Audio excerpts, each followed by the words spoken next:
सुप्रभात छात्राः। संस्कृतस्य कक्षायाम् अद्य अस्माकं विषयः अस्ति चित्रवर्णनम्। चित्रवर्णन यानी चित्र को देखकर संस्कृत में सरल वाक्यों में उसका वर्णन करना। तो बच्चों, संस्कृत में चित्र वर्णन करने के लिए चित्र के साथ ही कुछ सहायक शब्द दिए गए होते हैं, जिनको लेकर या जिनकी सहायता से चित्र का वर्णन किया जाता है। तो सहायक शब्द दिए गए होते हैं, सरल वाक्य बनाने होते हैं, फिर भी कई बार चित्र वर्णन में वाक्य रचना सही नहीं हो पाती। तो किस प्रकार चित्र के विषय में सही, शुद्ध, सरल वाक्य बनाए जाएं, आज इस वीडियो में सीखेंगे। अक्सर प्रश्न में 5 वाक्य बनाने के लिए कहा जाता है, लेकिन हम अधिक वाक्य भी बना सकते हैं। तो इन वाक्यों को कैसे बनाना है ये बताया जाएगा। आज का हमारा लर्निंग आउटकम है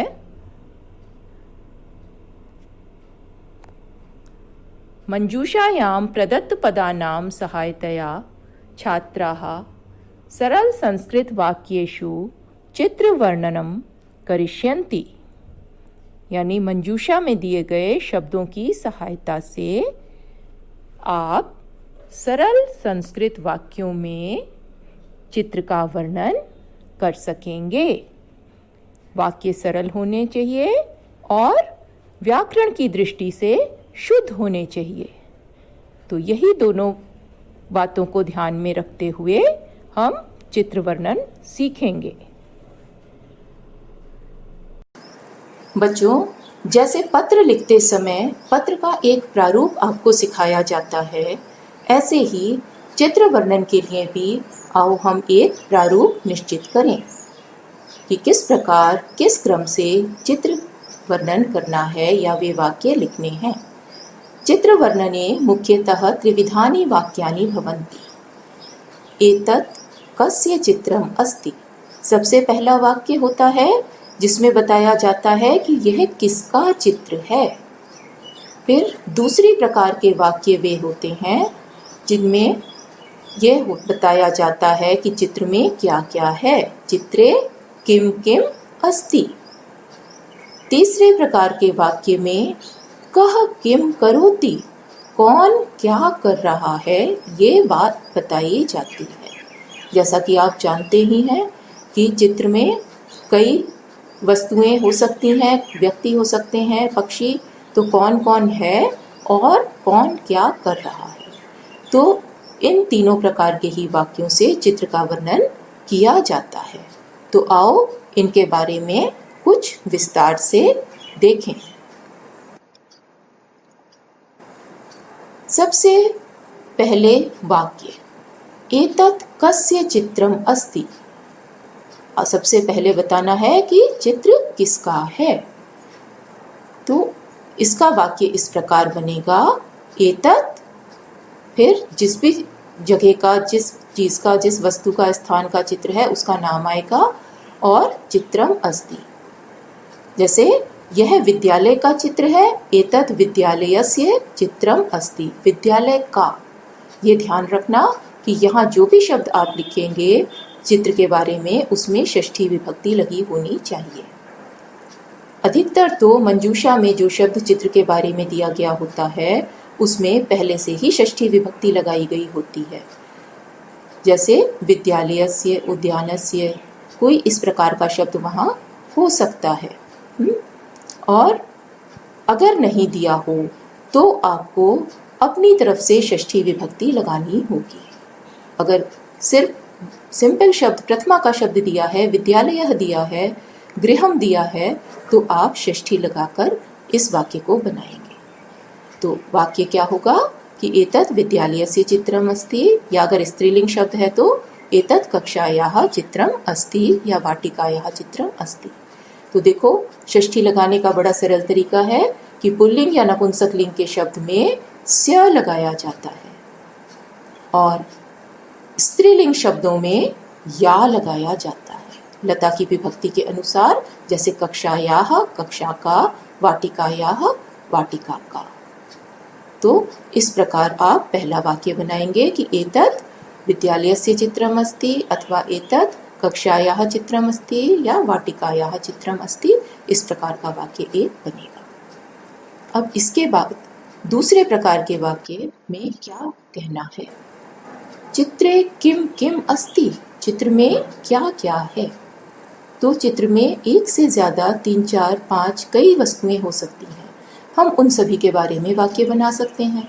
जैसे चित्रे, फिर वस्तु का नाम लिखकर अस्ति या सन्ति लगाएंगे। बच्चों, अगर एक वस्तु है तो अस्ति लगाया जाएगा, और अगर एक से ज़्यादा वस्तुएं हैं तो सन्ति लगाया जाएगा। तो इसका ध्यान रखना कि इस प्रकार के वाक्य 3 तरह से बनाए जा सकते हैं। एक तो कह रहे हैं चित्रे वृक्षः अस्ति, फिर हम अस्मिन् चित्रे भी कह सकते हैं। चित्रे का मतलब है चित्र में, अस्मिन् चित्रे का मतलब है इस चित्र में। इस चित्र में यह भी है, अपि अस्ति।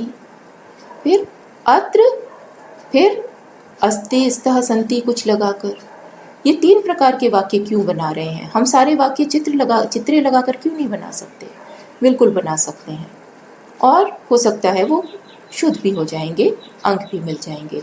पर बच्चों, रिपीटिशन अच्छा नहीं लगता, तो हर वाक्य में थोड़ा सा चेंज लाने के लिए हम इन वाक्यों को 3 प्रकार से भी बना सकते हैं। तो देखो, नीचे कुछ आपको इसके उदाहरण दिए गए हैं। जैसे हम लिख सकते हैं चित्रे नदी अस्ति, नदी एक ही है तो उसके साथ अस्ति लगेगा। चित्रे पर्वताः सन्ति, पर्वत बहुत सारे हैं तो सन्ति लगेगा। चित्रे वृक्षाः सन्ति, वृक्ष हैं, बहुत सारे हैं। चित्रे सूर्यः अस्ति, आप चित्रे लगाए बिना भी वाक्य बना सकते हैं। नदी अस्ति वाक्य भी ठीक है, पर्वतः सन्ति वाक्य भी ठीक है। वाक्य के लिए सिर्फ कर्ता और क्रिया का होना ही पर्याप्त है, तीसरे शब्द की भी जरूरत नहीं है। लेकिन चित्रे लगाने से वाक्य थोड़ा सा अच्छा लग रहा है। चित्रे सूर्यः अस्ति, चित्र में सूर्य है। अस्मिन् चित्रे मेघाः सन्ति, इस चित्र में बादल हैं। अत्र पुष्पाणि अपि सन्ति, यहाँ फूल भी हैं। देखो, हमने 2 अव्यय शब्द लगा दिए और वाक्य और अच्छा लगने लगा। और अव्ययों को लगाते समय तो कोई चिंता ही नहीं है, क्योंकि इनका तो लिंग विभक्ति वचन कुछ भी सोचना नहीं पड़ता, इन्हें वैसा ही कहीं भी लगाया जा सकता है। तो बच्चों, यहाँ देखो, मैंने लाल रंग से एक चीज आपको हाईलाइट करके बताई है कि कर्ता और क्रिया का वचन समान होना चाहिए। जो भी चीज आप लिखें, अगर एक वस्तु है तो उसके लिए अस्ति या एक वचन की क्रिया, अगर ज्यादा है तो सन्ति या बहुवचन की क्रिया। आप लोग सोचते होंगे कि 2 वस्तुएं भी तो हो सकती हैं, और संस्कृत में द्विवचन होता है, तो द्विवचन का वाक्य क्यों नहीं बताया। तो बच्चों, वाक्य आप द्विवचन का भी बना सकते हैं। देखो, मैंने अत्र के आगे वाले वाक्य में स्तः भी लिखा हुआ है, तो आप द्विवचन का भी वाक्य बना सकते हैं। लेकिन द्विवचन के वाक्य में अक्सर गलतियां हो जाती हैं। तो अगर 2 वस्तुएं भी बताई गई हैं, 2 वृक्ष भी दिख रहे हैं, और आप उस पर बहुवचन का वाक्य बना दोगे, तो अगर वाक्य में कर्ता और क्रिया का वचन समान है, तो व्याकरण की दृष्टि से वाक्य शुद्ध है, तो उस पर पूरे अंक दिए जाएंगे। तो आगे देखें, अगले किस प्रकार के वाक्य बनाने हैं। अभी हमने 2 तरह के वाक्य देखे ना, कि किसका चित्र है और चित्र में क्या क्या है। चित्रे कः किम करोति, चित्र में कौन क्या कर रहा है। तो देखो, इन वाक्यों को अत्र नदी बहती, नदी बह रही है। सूर्यः उदेति, सूरज उग रहा है। अत्र जनाः भ्रमन्ति, लोग घूम रहे हैं। चित्रे मृगौ चरतः वानरो कूदतः, चित्र में हिरन चर रहे हैं और वानर कूद रहे हैं। देखो, ये द्विवचन का वाक्य है, यहाँ बना सकते हैं, लेकिन बहुत ध्यान से। आपको सलाह यही है कि आप या तो वाक्य एक वचन में बनाएं या बहुवचन में। अस्मिन् चित्रे बालकाः क्रीडन्ति, हम यहाँ अस्मिन् चित्रे लगा के भी वाक्य बना सकते हैं। अत्र पुष्पाणि विकसन्ति, चित्रे खगाः उत्पतन्ति, खगाः यानी पक्षी। तो फिर यहाँ देखो वही चीज बार बार याद रखनी है कि कर्ता और क्रिया का वचन समान होना चाहिए। हम इनके वचन के मेल का ध्यान रखें कि नदी बहती दोनों शब्द एक वचन है, और जनाः भ्रमन्ति दोनों शब्द बहुवचन हो। इसी प्रकार बाकियों में भी ध्यान रखें। चित्र वर्णन करते समय किन किन बातों का ध्यान रखना चाहिए? सर्वप्रथमं वाक्यानि लट् लकारे भवन्तु। लट् लकार अर्थात वर्तमान काल। चित्र में जो कुछ है वो वर्तमान में दिखाई दे रहा है, उसका वर्णन वर्तमान काल के वाक्यों में करना है। भूतकाल या भविष्य काल के वाक्य नहीं बनाने हैं। लट् लकार पठति पठता पठन्ति अस्ति स्तः सन्ति, सिर्फ इसी प्रकार के क्रियापदों के साथ वाक्य बनाए जाने हैं। वाक्यानि प्रथम पुरुषे सन्तु, सभी वाक्य प्रथम पुरुष वाले होने चाहिए। प्रथम पुरुष यानी थर्ड पर्सन, क्योंकि चित्रों में मैं या तुम करके वाक्य नहीं बनाने हैं। फिर वाक्येषु कर्तृक्रिया मेलनम भवतु, पुनः पुनः स्मरन्तु। बार बार आप इस सब चीज इसको याद रखें कि कर्ता और क्रिया का समान वचन होना चाहिए। इन तीनों चीजों का ध्यान रखकर ही आपके वाक्य सरल वाक्य बन जाते हैं। इसके आगे जो भी चीजें बताई जा रही हैं वो इस वजह से कि अक्सर परीक्षा में बच्चे बहुत अपनी तरफ से कोशिश करते हैं कि उनके वाक्य अच्छे बने और वो कुछ ज़्यादा लिख सकें, और बार बार कहने के बाद भी वाक्य को थोड़ा सा बड़ा करके आते हैं। और विशेषण विशेषियों का प्रयोग, कई बार मंजूषा में भी विशेषण शब्द दिया होता है, तो विशेषण विशेषियों के प्रयोग में ध्यान रखें। विशेषण विशेष्योः लिंग वचन समानता भवतु, कि जो भी विशेषण और विशेष्य है उसमें लिंग और वचन की समानता हो, यदि आप उसका प्रयोग कर रहे हैं अपने वाक्य में। लिंग वचन और विभक्ति तीनों चीजें समान होती हैं विशेषण और विशेष्य में, पर विभक्ति की अक्सर आवश्यकता यहाँ नहीं पड़ती। लिंग और वचन को बहुत ध्यान से देखें। अगर उद्यान का विशेषण है, उद्यान नपुंसकलिंग है, तो उसका विशेषण भी नपुंसकलिंग में होगा। सुंदरम उद्यानम या शोभनम उद्यानम, उद्यानम शोभनम अस्ति।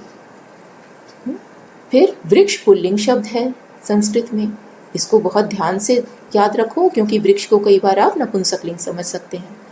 विशालः वृक्षः, वृक्षः विशालः अस्ति। बहुवचन है तो बहुवचन का विशेषण होगा। पुष्पाणि सुंदराणि सन्ति अथवा अत्र सुंदराणि पुष्पाणि सन्ति। इसी प्रकार एतत् के शब्दों का सामान्य तौर पर प्रयोग करने को मना किया जाता है कि आप ना करें। छोटी क्लासों में तो बच्चे ना करें, लेकिन कर जाते हैं तो ध्यान रखें कि इनके भी 3 लिंग होते हैं।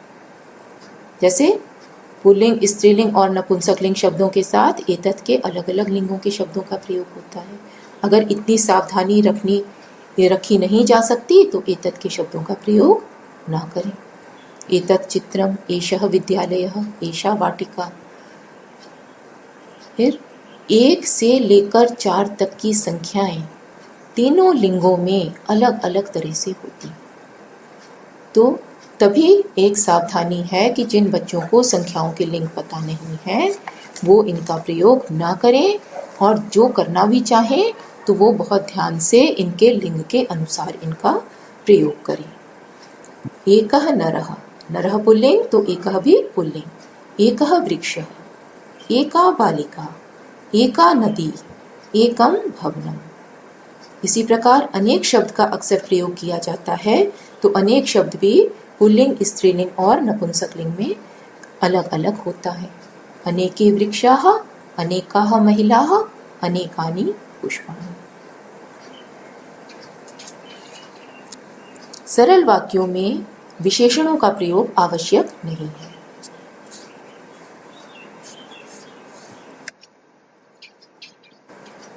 फिर आगे देखें, कारक चिन्ह अनुसारम विभक्ति प्रयोगम कुर्यात्। अगर आप किसी शब्द में विभक्ति का प्रयोग कर रहे हैं या कारक चिन्ह से युक्त वाक्य बना रहे हैं तो विभक्ति का ध्यान रखें। जैसे वृक्षे वानराः तिष्ठन्ति, वृक्ष पर बंदर बैठे हैं। आप पर कहना चाहते हो तो आपको वृक्ष में सप्तमी लगानी पड़ेगी। वहाँ वृक्षः कहने से वाक्य सही नहीं बनेगा। तो अगर आपको विभक्तियां लगाने का अभ्यास है, लगा सकते हैं, तभी इस प्रकार का वाक्य बनाएं, नहीं तो बिना विभक्तियों के शब्दों के ही सामान्य वाक्य बनाएं।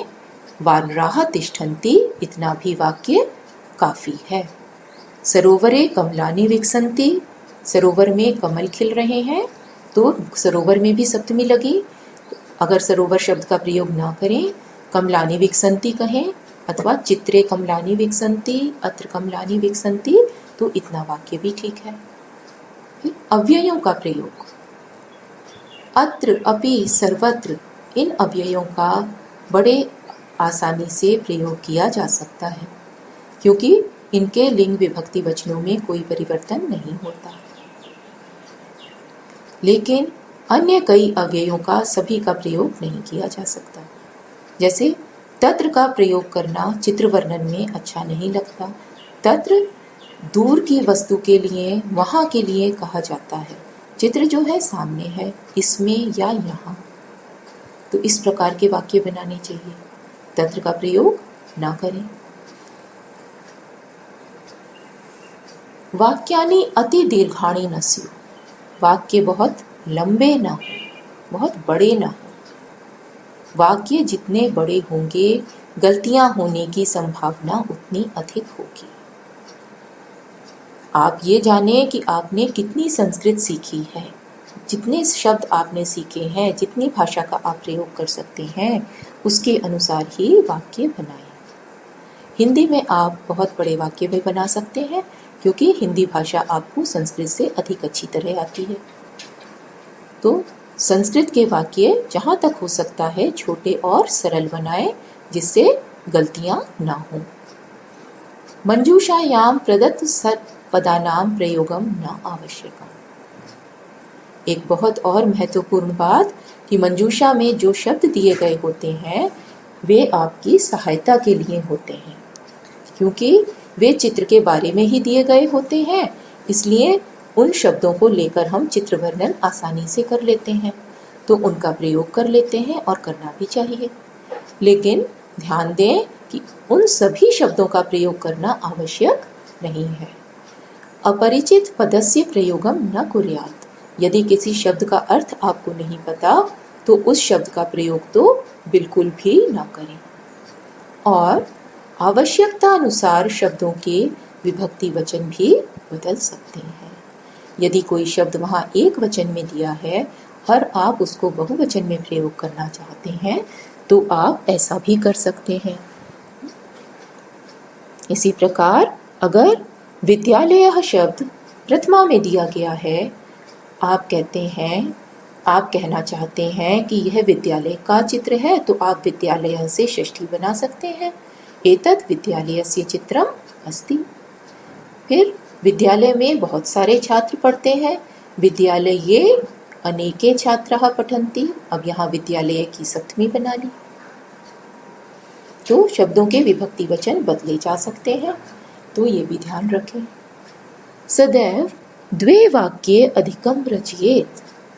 बच्चों, परीक्षा में 5 वाक्य ही बनाने के लिए आते हैं, लेकिन आपको यहाँ सलाह दी जा रही है कि आप हमेशा 2 वाक्य अधिक बनाकर आओ, जिससे यदि उन 5 वाक्यों में से आपका कोई वाक्य गलत हो तो जो अतिरिक्त वाक्य आपने बनाए हैं उनमें से कोई चेक किया जा सके, उसके भी अंक मिलते हैं। तो इन बातों का ध्यान रख के आप चित्र वर्णन करें। इनको एक बार फिर से दोहरा लेते हैं। वाक्यानि लट्लकारे भवन्तु, वर्तमान काल में हो सभी वाक्य। वाक्यानि प्रथम पुरुषे सन्तु, सभी वाक्य प्रथम पुरुष में हो।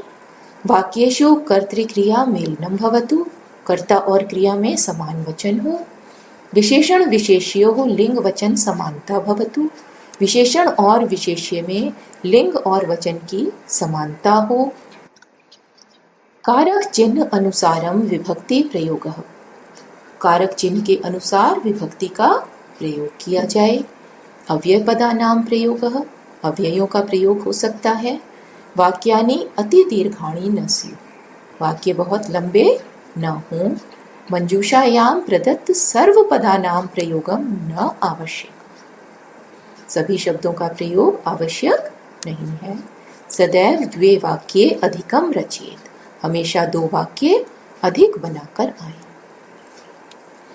तो आओ अब एक चित्र वर्णन करते हैं।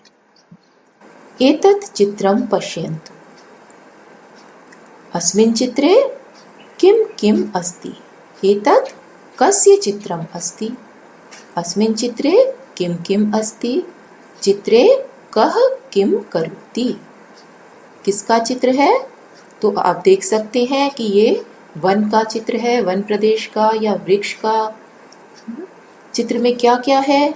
वृक्ष है, पक्षी है, सरोवर है, मोर, बालक है, एक बालक स्नान कर रहा है, नदी है, ऐसा कुछ दिख रहा है, सरोवर, नदी। और मंजूषा के शब्दों को देखिए, वनस्य, वृक्षः, सरोवरः, खगाः, खगाः माने पक्षी, मयूरः, स्नानम, शुकाः, काकाः, तिष्ठन्ति, तिष्ठन्ति माने बैठे हैं, वदन्ति बोल रहे हैं। तो इस प्रकार यहाँ शब्द दिए गए हैं। आओ अब इस चित्र के विषय में कुछ वाक्य बनाएं। सबसे पहले शब्द दिया गया है वनस्य, यहाँ वनम भी हो सकता था। तो वाक्य पहला बनाने के लिए हमें जिस स्थान का चित्र है उसमें षष्ठी विभक्ति की आवश्यकता है और यहाँ वनस्य में षष्ठी विभक्ति दी गई है। तो देखें किस प्रकार वाक्य बन सकते हैं। एतत् वनस्य चित्रम अस्ति, यह वन का चित्र है। अस्मिन् चित्रे वृक्षाः सन्ति, इस चित्र में वृक्ष हैं, कई सारे वृक्ष हैं तो सन्ति लगाया जा रहा है। चित्रे सरोवरः अपि अस्ति, चित्र में सरोवर भी है। वाक्य ये भी हो सकता था चित्रे एकः सरोवरः अस्ति, लेकिन यहाँ हमें एकः का लिंग ध्यान रखना पड़ता। अत्र बालकः अस्ति, इसमें यहाँ बालक है। बालक शब्द मंजूषा में दिया हुआ नहीं है, लेकिन हम बालक को चित्र में देख रहे हैं तो हम बालक शब्द का प्रयोग अपनी तरफ से कर सकते हैं। बच्चों, जो बिल्कुल आसान शब्द हैं उन्हीं का प्रयोग अपनी तरफ से करना है, कोई भी नए शब्द का प्रयोग अपनी तरफ से नहीं करना। और ख़ास तौर से परीक्षा में तो शब्दों के बारे में कोई नया एक्सपेरिमेंट मत करना। फिर पांचवा वाक्य, बालकः स्नानम करोति, बच्चा स्नान कर रहा है। देखो, करोति अपनी तरफ से लगाना पड़ा है, बालकः भी अपनी तरफ से लगाना पड़ा। अगर आपको ये नहीं आ रहा है तो आप इस प्रकार का वाक्य ना बनाएं। बालकः सरोवरे स्नानम करोति, ये भी वाक्य बन सकता है, लेकिन इसके लिए सरोवर में सप्तमी लगानी होगी, सरोवरे स्नानम करोति। आप जिस प्रकार के वाक्य सही तरीके से बना सकते हैं, सिर्फ उतने ही बड़े और वैसे ही वाक्य बनाएं। चित्रे खगाः तिष्ठन्ति, चित्र में पक्षी बैठे हैं। वृक्षे खगाः तिष्ठन्ति, ये भी वाक्य हो सकता है कि वृक्ष पर पक्षी बैठे हैं, फिर वृक्ष में सप्तमी लगानी होती। और खगाः तिष्ठन्ति, इतना वाक्य भी काफी था कि पक्षी बैठे हैं। फिर अत्र मयूरः अपि अस्ति, यहाँ मोर भी है। चित्र में एक मोर दिखाई दे रहा है और मयूरः शब्द भी दिया है, तो हमने दो अव्यय भी लगा लिए, अत्र और अपि, और वाक्य बना अत्र मयूरः अपि अस्ति। मोर एक है इसलिए अस्ति लगाया। अत्र मयूरः नृत्यति, ये भी वाक्य हो सकता है। नृत्यति शब्द वहाँ दिया नहीं गया, लेकिन अगर आपको उसकी सही स्पेलिंग आती है और ये शब्द आपको पता है तो आप लिख सकते हैं। देखो बच्चों, 7 वाक्य तो अभी तक बन गए, आगे हमें और बनाने की आवश्यकता नहीं है। वाक्य और भी बन सकते हैं, शब्द और भी मंजूषा में दिए हैं, तो काकाः तिष्ठन्ति, काकाः वदन्ति या शुकाः वदन्ति, मयूरः आगच्छति। इस प्रकार के और भी कई वाक्य इस चित्र पर बन सकते हैं। तो फिर से आपको एक बार यहाँ ध्यान दिलाऊंगी कि चित्र के विषय में जो भी वाक्य बनाएं उसमें वचन की समानता का ध्यान रखें कि अगर एक वस्तु की बात हो रही है तो क्रिया एक वचन में होनी चाहिए, और अगर अधिक वस्तुओं की बात की जा रही है तो क्रिया बहुवचन में होनी चाहिए। तो विशेषण शब्दों, संख्या शब्दों, एतत् के सर्वनाम रूपों या विभक्तियों का प्रयोग यदि ना करें तो अच्छी बात है। उससे सरल वाक्य भी बनते हैं और शुद्ध भी होते हैं। और अगर करना ही पड़ता है तो जो सावधानियां आपको बताई गई हैं इस वीडियो में उनका ध्यान रखते हुए करें। तो इस प्रकार आप चित्र के विषय में सरल वाक्य बना सकते हैं।